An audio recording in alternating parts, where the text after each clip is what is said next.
ജന്മന സുവിശേഷം പ്രസംഗിക്കാനുള്ള വരമുള്ള അല്ലെങ്കിൽ ദൈവവിളിയുള്ള മനുഷ്യരുണ്ട്.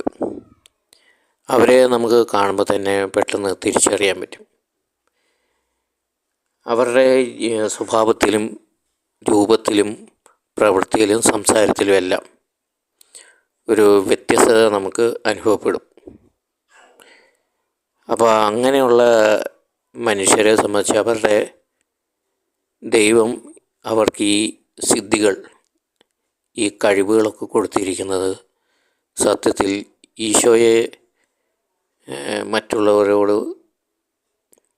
ഈശോയെക്കുറിച്ച് മറ്റുള്ളവരോട് പറഞ്ഞു കൊടുക്കാനും അതുപോലെ തന്നെ സുവിശേഷത്തെക്കുറിച്ച് മറ്റുള്ളവരെ പഠിപ്പിക്കാനൊക്കെയാണ്. അപ്പോൾ ഇത് മനസ്സിലാക്കാതെയാണ് പലരും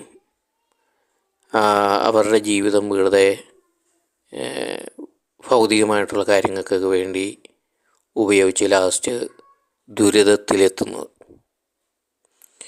അങ്ങനെ ദുരിതത്തിലെത്തിക്കഴിഞ്ഞാൽ ലാസ്റ്റ് അവരെ ആർക്കും വേണ്ടാതാവും. ഞാനങ്ങനെ പല മനുഷ്യരെയും കണ്ടിട്ടുണ്ട്.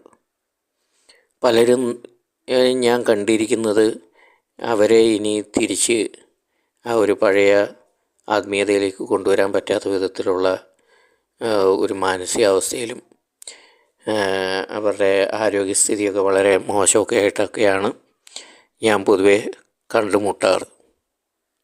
അല്ലെങ്കിൽ അവർ വേറെ എന്തെങ്കിലുമൊക്കെ പ്രസ്ഥാനങ്ങളോ ഒക്കെ ആയിട്ട് വലിയൊരു വല്ലാത്ത ഒഴിവാക്കാൻ പറ്റാത്ത രീതിയിലുള്ള, എന്നാൽ അവർക്ക് യാതൊരുവിധ പ്രയോജനവുമില്ലാത്ത കാര്യങ്ങളിലൊക്കെ ചെന്നുപെട്ട് അതിൽ കിടന്ന് വിഷമിക്കുന്ന സാഹചര്യത്തിലാണ് മിക്കവരെയും ഞാൻ കണ്ടിരിക്കുന്നത്.